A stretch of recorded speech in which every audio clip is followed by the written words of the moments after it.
नमस्कार, मैं राधेश्याम और आप देख रहे हैं क्रांतिकारियों की बात। हमारे चैनल में आपका बहुत बहुत स्वागत है। क्रांतिकारियों की बात में आज हम बात करेंगे बाबा साहब डॉक्टर भीमराव अंबेडकर की आत्मकथा वेटिंग फॉर वीज़ा के बारे में। चलिए शुरू करते हैं। कोई अंबेडकर कैसे बनता है, ये लंबा वृत्तांत इसी प्रश्न का जवाब है। आश्चर्य की बात यह है कि डॉक्टर अंबेडकर इतनी तटस्थता के साथ ये सब कैसे लिख सके जो बचपन में और बाद में उनके साथ बीता। आज हम सब डॉक्टर अंबेडकर को जानते हैं, पर इसका एहसास कम ही लोगों को है कि इतने प्रतिभाशाली और काबिल होने के बाद भी सिर्फ महार परिवार में जन्म होने के कारण उन्हें कैसी कैसी परिस्थितियों का सामना करना पड़ा। एक बार तो वो मरते मरते बचे। भारतीय संविधान ने अछूतपन को खत्म तो कर दिया है, पर देश के बहुत से हिस्सों में आज भी वही कानून चल रहा है जो दलित को सार्वजनिक कुएं या तालाब से पानी पीने को रोकता है। भारत के विश्वविद्यालयों में डॉक्टर अंबेडकर की ऐसी कोई किताब शायद नहीं पढ़ाई जाती, पर उनकी पुस्तिका वेटिंग फॉर वीज़ा संयुक्त राज्य अमेरिका के कोलंबिया विश्वविद्यालय के पाठ्यक्रम में शामिल है। पुस्तिका के संपादक प्रोफेसर फ्रांसिस डब्ल्यू प्रिटचेट ने आंतरिक साक्ष्यों के आधार पर अनुमान लगाया है कि ये 1935 या 36 की रचना है। वेटिंग फॉर वीज़ा का प्रकाशन पहल पीपुल्स एजुकेशन सोसाइटी द्वारा 1990 में हुआ था। डॉक्टर अंबेडकर की पांडुलिपि भी वहीं उपलब्ध है। इस पुस्तिका को नए शीर्षक के साथ हिंदी में पहली बार प्रकाशित करते हुए हमें बेहद खुशी हो रही है। विदेश में लोगों को छुआछूत के बारे में पता तो है, लेकिन इससे वास्तविक सामना नहीं पड़ने के कारण ये नहीं जान सकते कि दरअसल ये प्रथा कितनी दमनकारी है। उनके लिए ये समझ पाना मुश्किल है कि बड़ी संख्या में हिंदुओं के गांव के एक किनारे कुछ अछूत रहते हैं। हर रोज गांव का मेला ढोते हैं, हिंदुओं के दरवाजे पर भोजन की भीख मांगते हैं, हिंदू बनिया की दुकान से मसाले और तेल खरीदते वक्त कुछ दूरी पर खड़े होते हैं, गांव को हर मायने में अपना मानते हैं और फिर भी गांव के किसी सामान को भी छूते नहीं या उसे अपनी परछाई से भी दूर रखते हैं। अछूतों के प्रति ऊंची जाति के हिंदुओं के व्यवहार को बताने का बेहतर तरीका क्या हो सकता है? इसके दो तरीके हो सकते हैं। पहला, सामान्य जानकारी दी जाए, या फिर दूसरा, अछूतों के साथ व्यवहार के कुछ मामलों का वर्णन किया जाए। मुझे लगा कि दूसरा तरीका ही ज़्यादा कारगर होगा। इन उदाहरणों में कुछ मेरे अपने अनुभव हैं तो कुछ दूसरों के अनुभव। मैं अपने साथ हुई घटनाओं के जिक्र से शुरुआत करता हूँ। बचपन में दुस्वप्न बनी कोरेगांव की यात्रा, ये पहला अध्याय है। हमारा परिवार मूल रूप से बॉम्बे प्रेसिडेंसी के रत्नागिरी जिले में स्थित डापोली तालुके का निवासी है। ईस्ट इंडिया कंपनी का राज शुरू होने के साथ ही मेरे पुरखे अपने वंशानुगत धंधे को छोड़कर कंपनी की फौज में भर्ती हो गए थे। मेरे पिता ने भी परिवार की परंपरा के मुताबिक फौज में नौकरी कर ली। वे अफसर की रैंक तक पहुंचे और सूबेदार के पद से सेवानिवृत्त हुए। सेवानिवृत्ति के बाद मेरे पिता परिवार के साथ डापोली गए ताकि वहां पर फिर से बस जाए, लेकिन कुछ वजहों से उनका मन बदल गया। परिवार डापोली से सतारा आ गया, जहां हम 1904 तक रहे। मेरी याददाश्त के मुताबिक पहली घटना 1901 की है, जब हम सतारा में रहते थे। मेरी मां की मौत हो चुकी थी। मेरे पिता सतारा जिले में खाटू तालुके के कोरेगांव में खंजाची की नौकरी पर थे। वहां बम्बई की सरकार अकाल पीड़ित किसानों को रोजगार देने के लिए तालाब खुदवा रही थी। अकाल से हजारों लोगों की मौत हो चुकी थी। मेरे पिता जब कोरेगांव गए तो मुझे, मेरे बड़े भाई और मेरी बड़ी बहन के दो बेटों को मेरी काकी और कुछ सहदे पड़ोसियों के जिम्मे छोड़ गए। मेरी काकी काफ़ी भली थी, लेकिन हमारी खास मदद नहीं कर पाती थी।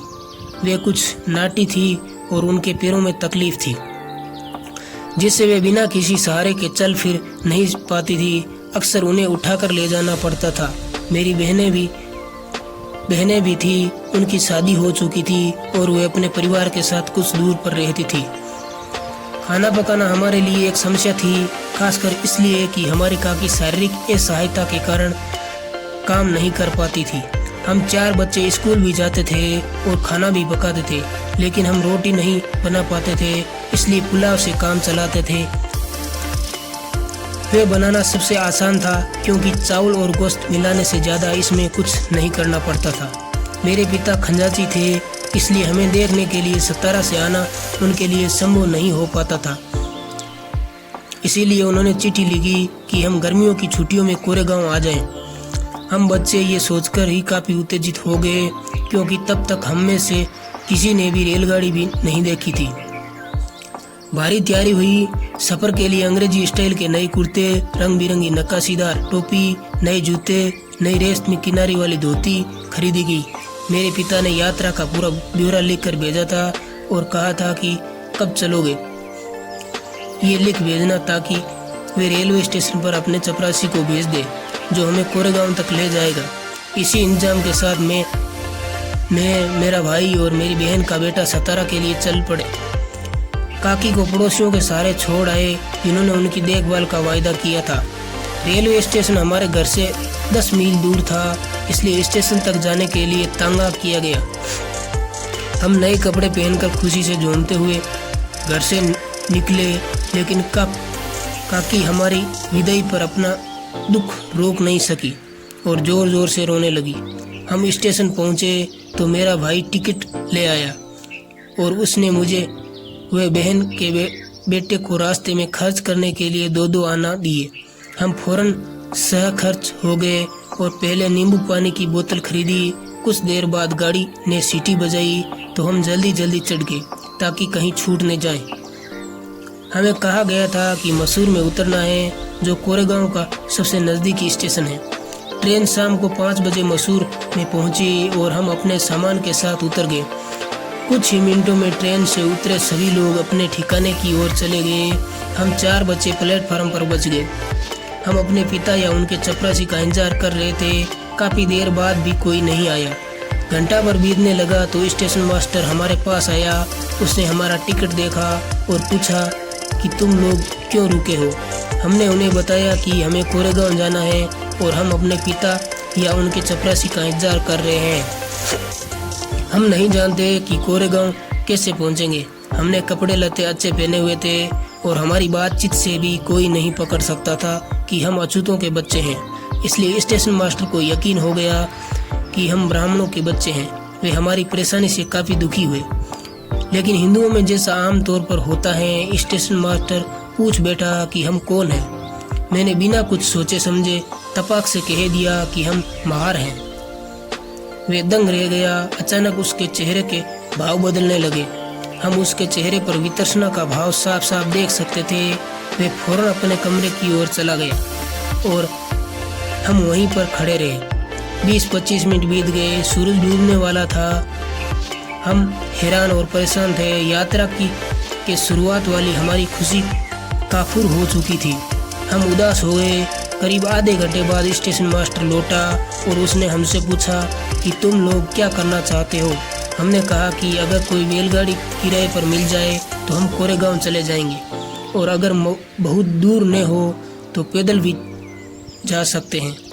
वहाँ किराए पर जाने के लिए कई बैलगाड़ियाँ थी, लेकिन स्टेशन मास्टर से मेरा महार कहना गाड़ी वालों को सुनाई पड़ गया था और कोई भी अछूत को ले जाकर अपवित्र होने को तैयार नहीं था।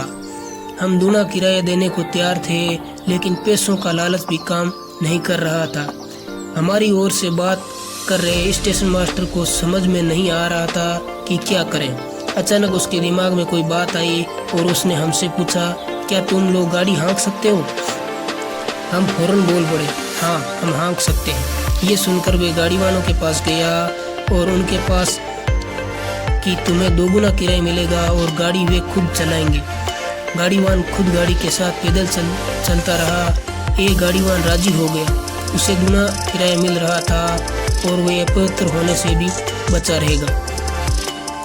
शाम करीब 6:30 बजे हम चलने को तैयार हुए, लेकिन हमारी चिंता यह थी कि ये आश्वस्त होने के बाद ही स्टेशन छोड़ा जाए कि हम अंधेरे के पहले कोरेगांव पहुंच जाएंगे। हमने गाड़ीवान से पूछा कि कोरेगांव कितनी दूर है और कितनी देर में पहुंच जाएंगे। उसने बताया कि 3 घंटे से ज़्यादा नहीं लगेगा। उसकी बात पर यकीन करके हमने अपना सामान गाड़ी पर रखा और स्टेशन मास्टर को शुक्रिया कहकर गाड़ी में चढ़ गए। हमें से एक ने गाड़ी संभाली और हम चल पड़े। गाड़ीवान बगल में पैदल चल रहा था। स्टेशन से कुछ दूरी पर एक नदी थी, बिल्कुल सूखी हुई।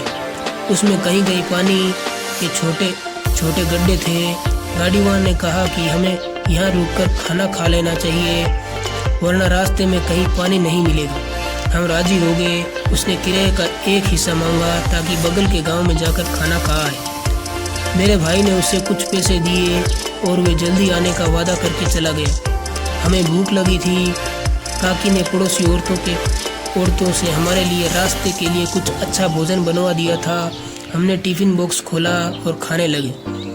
अब हमें पानी चाहिए था। हमें से एक नदी वाले पानी के गड्ढे की ओर गया, लेकिन उसमें से तो गाय बैल के गोबर और पेशाब की बदबू आ रही थी। पानी के बिना हमने आधे पेट खाकर ही टिफ़िन बंद कर दिया और गाड़ीवान का इंतज़ार करने लगे। काफ़ी देर तक वे नहीं आया। हम चारों ओर उसे देख रहे थे। आखिरकार वे आया और हम आगे बढ़े। 4-5 मील हम चले होंगे कि अचानक गाड़ीवान कूद गई, गाड़ी पर बैठ गया और गाड़ी हाँकने लगा। हम चकित थे कि यह वही आदमी है जो अपवित्र होने के डर से गाड़ी में नहीं बैठ रहा था, लेकिन उससे कुछ पूछने की हिम्मत हम नहीं कर पाए। हम बस जल्दी से जल्दी कोरेगांव पहुंचना चाहते थे, लेकिन जल्दी अंधेरा छा गया। रास्ता नहीं दिख रहा था, कोई आदमी या पशु भी नज़र नहीं आ रहा था। हम डर गए। 3 घंटे से ज़्यादा हो गए थे, लेकिन कोरेगांव का कहीं नामो निशान तक नहीं था। तभी हमारे मन में यह डर पैदा हुआ कि कहीं ये गाड़ीवान हमें ऐसी जगह तो नहीं ले जा रहा है कि हमें मारकर हमारा सामान लूट ले। हमारे पास सोने के गहने भी थे। हम उससे पूछने लगे कि कोरेगांव और कितना दूर है। वे कहता जा रहा था, ज़्यादा दूर नहीं है, जल्दी ही पहुंच जाएंगे। रात के 10 बज चुके थे। हम डर के मारे सूखने लगे और गाड़ीवान को कोसने लगे। उसने कोई जवाब नहीं दिया। अचानक हमें कुछ दूर पर एक बत्ती जलती दिखाई दी। गाड़ीवान ने कहा, वे देखो, चुंगी वाले की बत्ती है। रात में हम वहीं रुकेंगे। हमें कुछ राहत महसूस हुई। आखिर 2 घंटे में हम चुंगी वाले की झोंपड़ी तक पहुंचे।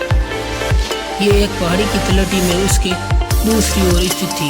वहाँ पहुंचकर हमने पाया कि बड़ी संख्या में बैलगाड़ियाँ वहाँ रात गुजार रही है। हम भूखे थे और खाना खाना चाहते थे, लेकिन पानी नहीं था।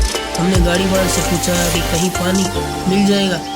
उसने हमें चेताया कि चुंगी वाला हिंदू है और अगर हमने सच बोल दिया कि हम मार हैं तो पानी नहीं मिल पाएगा। उसने कहा, कहो कि तुम मुसलमान हो और अपनी तकदीर आजमा लो। उसकी सलाह पर मैं चुंगी वाले की झोंपड़ी में गया और पूछा कि थोड़ा पानी मिल जाएगा। उसने पूछा, कौन हो? मैंने कहा कि हम मुसलमान हैं। मैंने उससे उर्दू में बात की जो मुझे अच्छी आती थी, लेकिन ये चालाकी काम नहीं आई। उसने रुकई से कहा, तुम्हारे लिए यहाँ पानी किसने रखा है? पहाड़ी पर पानी है, जाओ वहाँ से ले आओ। मैं अपना सा मुँह लेकर गाड़ी के पास लौट आया। मेरे भाई ने सुना तो कहा कि चलो सो जाओ। बैल खोल दिए गए और गाड़ी जमीन पर रख दी गई। हमने गाड़ी के निचले हिस्से में बिस्तर डाला और जैसे तैसे लेट गए। मेरे दिमाग में चल रहा था कि हमारे पास भोजन काफ़ी है, भूख के मारे हमारे पेट में चूहे दौड़ रहे हैं, लेकिन पानी के बिना हमें भूखे सोना पड़ रहा है। और पानी इसलिए नहीं मिल सका क्योंकि हम अछूत हैं। मैं यही सोच रहा था कि मेरे भाई के मन में एक आशंका उभर आई। उसने कहा कि हमें एक साथ नहीं सोना चाहिए, कुछ भी हो सकता है, इसलिए एक बार में 2 लोग सोएंगे और 2 लोग जागेंगे। इस तरह पहाड़ी के नीचे हमारी रात गुजरी। तड़के 5 बजे गाड़ीवान आया और कहने लगा कि हमें कोरेगांव के लिए चल देना चाहिए। हमने मना कर दिया और उससे 8 बजे चलने को कहा। हम कोई जोखिम नहीं उठाना चाहते थे। वे कुछ नहीं बोला। आखिर हम 8 बजे चले और 11 बजे कोरेगांव पहुंचे। मेरे पिता हम लोगों को देखकर हैरान थे। उन्होंने बताया कि उन्हें हमारे आने की कोई सूचना नहीं मिली थी। हमने कहा कि हमने चिट्ठी भेजी थी। बाद में पता चला कि मेरे पिता के नौकर को चिट्ठी मिली थी, लेकिन मैं उन्हें देना भूल गया। इस घटना की मेरे जीवन में काफ़ी अहमियत है। मैं तब 9 साल का था। इस घटना की मेरे दिमाग पर अमिट छाप पड़ी। इसके पहले भी मैं जानता था कि मैं अछूत हूँ और अछूतों को कुछ अपमान और भेदभाव सहना पड़ता है। मसलन स्कूल में मैं अपनी बराबरी के साथियों के साथ नहीं बैठ सकता था, मुझे एक कोने में अकेले बैठना पड़ता था। मैं ये भी जानता था कि मैं अपने बैठने के लिए एक बोरा रखता था और स्कूल की सफाई करने वाला नौकर वह बोरा नहीं छूता था क्योंकि मैं अछूत हूँ।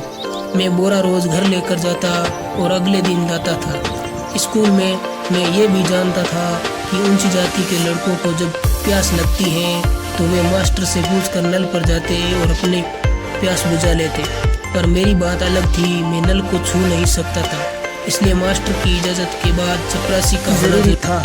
अगर चपरासी नहीं है तो मुझे प्यासा ही रहना पड़ता था।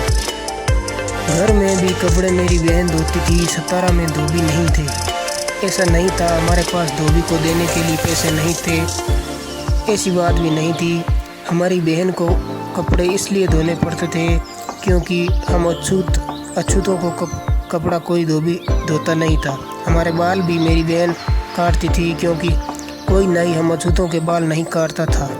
मैं ये सब जानता था, लेकिन उस घटना से मुझे ऐसा झटका लगा जो मैंने पहले कभी महसूस नहीं किया था।